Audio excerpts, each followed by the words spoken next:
Hello, welcome to One Africa Mission with your brother Dobia Anzansi. So today, it's so interesting, oh Mama Africa. So today we are going to the giant of Africa. We're going to watch this video about a very good research our brother did. We acknowledge what your hard work, brother. And then as you acknowledge Benna Boy, we also acknowledge your good work, your intelligence, and then your research on this particular masterpiece that you came out with about Nigeria, the name Nigeria, how it all came about. You know, this sometimes we have a lot of work to do as African people. We have a lot of work to do, and then we must stop or put aside all this pettiness as to we are this, I am not this, I am superior, you are not. We should put aside all this pettiness and come to the drawing board, sit down and think as to the damage that these colonizers did to our Africa, our motherland. Because a great country like the so-called Nigeria, if you listen to this brother, what he has to say, the research he did about Nigeria, you will realize that we shouldn't even be calling this country Nigeria. I've listened to my brother as an ex and Ejele and a lot of guys talk about the name Nigeria was never meant. Is the country Nigeria is somebody estate and stuff like that, somebody business and stuff like that. But they never really went deep to talk about where the name came from, as to how this brother has done the research and go deeper into what Nigeria is all about. So my brother, as you give acknowledgement to our brother, what's his name, Benna Boy, we also give an acknowledgement, and we also thank you for coming out with this piece, because we have really learned a lot on this particular short video that you made. So please let us go watch this video and come back to have a little say about it. I'm not gonna say much about this particular, because our brother has said it all on this particular video. Found out something crazy about the origins of Nigeria that shocked the hell out of me. Nigeria was never meant to be a country. It was something else entirely. In this video, I'm going to tell you exactly what I discovered. Oh, and I want to acknowledge Burna Boy for bringing my attention to this in his song Another Story on his album African Giant. Thank you for inspiring this video. And all of you, let Burna Boy know he got to me, and now I'm sharing this information with you. The creation of Nigeria was never about democracy, never about Christianity. It was all about money, business, and profit. None of it for us. Pay attention. The area now known as Nigeria was called the Slave Coast up to 1870. This was the point at which the British had stopped slave trading and moved on to palm oil as their primary commodity out of Nigeria. One of the main suppliers of palm oil was the Benin Kingdom, and you have to watch my video of one of the greatest African kings most of you have never heard of, Oba of Oranwen. This is an important story for me personally because I am from that region, so they are my people. And his fight with the empire over palm oil is one of the greatest stories of African colonial history. Anyway, everyone wanted palm oil, and especially the British. A man called George Goldie set up the United African Company in 1879, which was then changed to the National African Company. He structured the palm oil business in the Niger Delta region, and by 1884 he had a monopoly that the British could exploit. So in 1886, Goldie violated the agreement he had made with the chiefs and moved his operations into River Niger and Benue. The company was also renamed at this point to Royal Niger Company. Goldie tricked the chiefs into signing unfair trade deals, giving Goldie exclusive rights to export palm oil instead of what the chiefs thought would be free trade. These contracts were written in English a language we didn't understand, and based on laws that were not our own. Now, guys, this is similar to something I learned when I was in university about the deals done with the Native Americans in what is now known as the United States of America. A very similar thing where deals were done in contracts in English with laws that had nothing to do with the Native Americans. There was a meeting called the Berlin Conference in 1884 to 1885, set up by Germany's first chancellor, Otto von Bismarck. This was where the colonial powers discussed how to carve up Africa and structure trade across the pieces of our continent that they would take. We were not a part of this conversation. The best way to think of this is like the NBA drafts. Guys were out there making bids between lunch breaks and spa sessions. At this conference, the Kingdom of Opobo was given to Britain. When King Jaja of Opobo tried to export his own palm oil, he was accused of obstructing commerce and then exiled. How crazy is that? And on his way home in 1891, he was poisoned with a cup of tea. Guys, I couldn't make this stuff up. The Jaja of Opobo story made other chiefs in the region very wary of their deals with the British Empire. King Koko of Nembe Brass was one of those chiefs. He tried to take down the Royal Niger Company and attacked the company headquarters in Akassa, Bayelsa on January 29, 1895. King Koko captured 60 white men and lost 40 of his own soldiers. He used the 60 hostages to demand he be allowed free trade, the agreement he believed he had signed with the British company in the first place. They refused, and he killed 40 of his hostages. The British Royal Navy retaliated by leveling the city of Brass completely on February 20th, 1895. King Koko went into exile, and the British not only took control of the palm oil he once had, but also fined the people of his kingdom £500 as well as confiscating their weapons. Tragically, King Koko committed suicide in exile in 1898 after being branded an outlaw by the British company that had taken his kingdom, palm oil, and reputation. The Royal Niger Company sold its territory to the British government for £865,000 in the late 1800s. This territory was known as Nigeria. In 1914, the Southern Protectorate and Northern Protectorate was combined by Lord Lugard.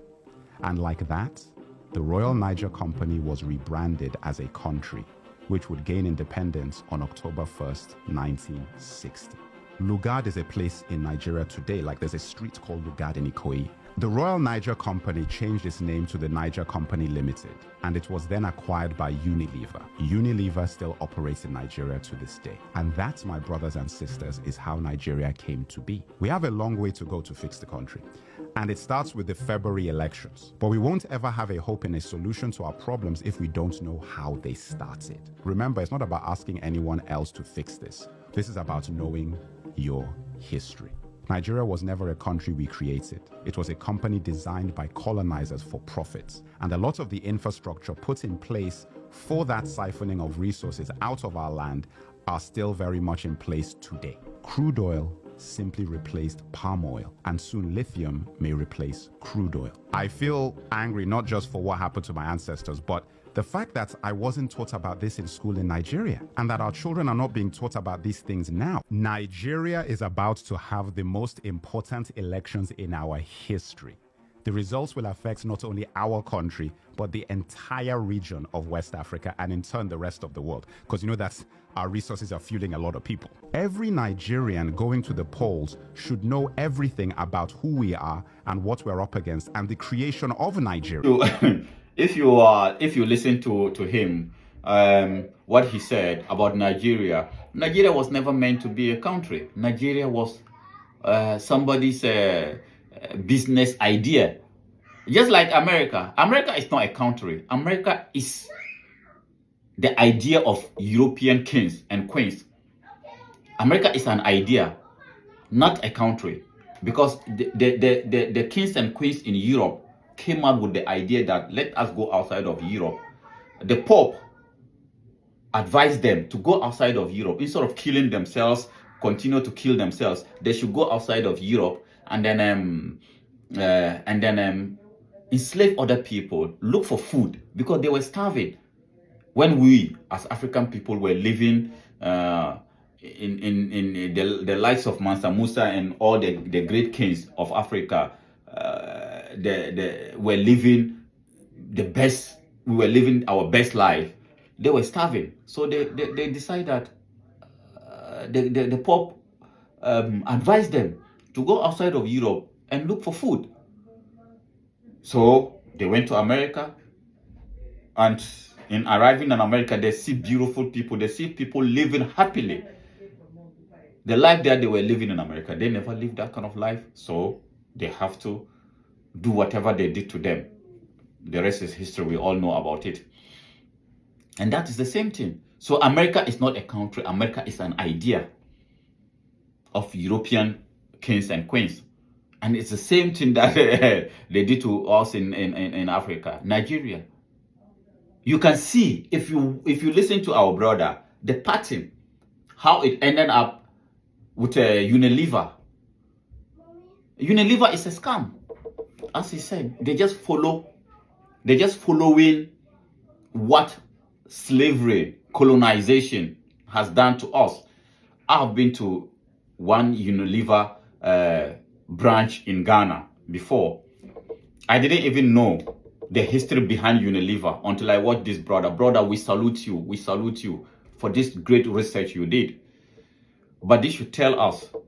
And you know, there was a time that as an African in Ghana, you didn't have the right to own or to use what's the name? Palm oil, because the European needed it. So they make it illegal for an African to use it in Africa. There was a time in Ghana like that. Look at what we have been through in the hands of these people. And yet we are still maintaining the name. Now my question is, to us, we the youth of Nigeria, we this new generation of Nigerians, must we change this name? Because I think there's the need for us to debate this. There is the need for us, the youth of Africa. As long as we continue to call Nigeria the giants of Africa, then there is the need for us to start this. Must we change this name? Because this, like, we cannot continue with this name called Nigeria. Because it has nothing to do with us. No, it doesn't identify us, nigger area. It doesn't identify us. It doesn't represent us. It has nothing to do with us. It was just somebody's business plan that he came out with. And today we are proud calling ourselves Nigerian. We are Nigerians. We are the giants of Africa. And yet it was some alcoholic or a drug addict who came out with this idea. So my question now is, should we change the name Nigeria? Maybe we should start thinking of it. And not only Nigeria. It's so disturbing to see that we as African people are still holding on to names that was changed by these colonizers. A typical example, anytime I listen to this, I get angry. A typical example is the so-called Victoria Links. Anytime I listen to this, I get angry. Victoria Link. When our ancestors were there in these links in Zambia, what's the name? Uganda, Tanzania, Zimbabwe, all these places. Our ancestors were there doing their business, using these links to trade among themselves. The Europeans came from nowhere. They didn't have any knowledge about these links.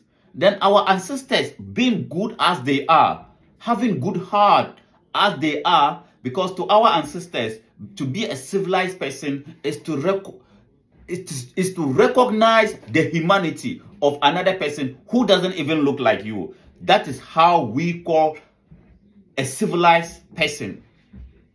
So when our ancestors saw the Europeans, who doesn't even look like them, came to Africa, we open our doors and then we take them around to show them this is This is how we call here. This is how we call here. They went back to Europe and said, we discovered this. So because of that, we're going to name it after you, the queen or the king. So here is called Victoria Link. I hate to hear that name called Victoria Link. Can we, the citizens of Uganda, can we do something about it? Can we come out and demand that the so-called Victoria Link should be changed to the original indigenous name that our ancestors used to know it, because we still know the names? Why should we be calling? These are secret places, and our ancestors know the power behind, or the spirit behind, the names that they gave to these places. And the Europeans as well know that is the reason why they changed all these places, calling it Victoria Links. What has our link got to do with a queen in England who has never been to Africa, and who always sat in England and sent troops to Africa to go and murder our people? Because Queen Victoria was one of the most brutal queens, monarchs in England. And yet, we are so comfortable to continue to call a link that is so spiritually connected to us after her. What good has Queen Victoria of England has ever done to the people of Africa that we will continue to maintain and call a link that has spiritual connection to us after her? We continue to call it Victoria Link. Why do we continue to do that as African people? Tell me why. The reason why we will continue to call this particular link after her. What good has she done to the people of Africa? Why? Well, maybe it's because we still some of us even still have names naming our children after them. John, William. It is so sad that even Africans still call themselves Bismarck. We all know what Von Bismarck of Germany did to Africa. Our people in Congo are still suffering from his ideas because he sat down, they were fighting among themselves, called them to Germany and said, no, we cannot continue to fight among ourselves for us to who should own this, who should own that in Africa. We must sit down and divide them among ourselves. Divide the countries among ourselves. That is how we ended up having this so-called Nigeria, Ghana. Thanks to at least some African countries, they were able to change these names. A typical example is Ghana. It was called what? Gold Coast. Because this is the coast that they used to get more gold. So they call it the Gold Coast. The Ivory Coast, because they used to get more ivory in Ivory Coast. So they call it Ivory Coast, because that is where they used to get more ivory. Gold Coast, they used to get more gold in today's present day Ghana. So they call it the Gold Coast. But thanks to the likes of Kwame Nkrumah, they changed it to Ghana. So Nigeria, can we do something about it? Uganda, we the citizens of Uganda, can we stop calling this link Victoria Link? Can we try to do something about it? The new Africa doesn't need this. The new Africa that we are determined to have, the United Africa, the United Kingdoms of Africa, we don't need all these links to be named after colonialists. We don't need it. And then we must put pressure on our leaders to change it. The so-called Victoria Link must be changed. I even don't know why our forebears didn't change that name. It must be changed. That link is particularly that particular link. I just don't want to be hearing our people calling it Victoria Link. When we know the history behind this queen called Queen Victoria of England. Please subscribe to our YouTube channel, One Africa Mission, and then also follow us on Facebook, like our Facebook page. Let us all, as I said, the momentum now is so high. The spirit of the youth of Africa is so high. And then we must carry on. We must all come together, bring our energies together. Let us do something about these names, these colonial names, because there are spiritual implications behind the reasons why they change it. Because names are very important to us as African people. It has a connection to our spirit. The rivers that they change, Niger area, Victoria Link, whatever, you name it, a lot. We must make sure that we change all this and give us indigenous African names that will have connection to our spirit as African people. I thank you very much for coming around. Please help us share this video, like our Facebook page, pass your comments, bring your ideas. We need your comments. Because it is through your comments that we can learn, and then that we can come out with more videos, and that we can come out with more ideas as to what we can do and how we will do it to see the unification of Africa. I thank you very much for coming around. Until we see you next time. Thank you for coming.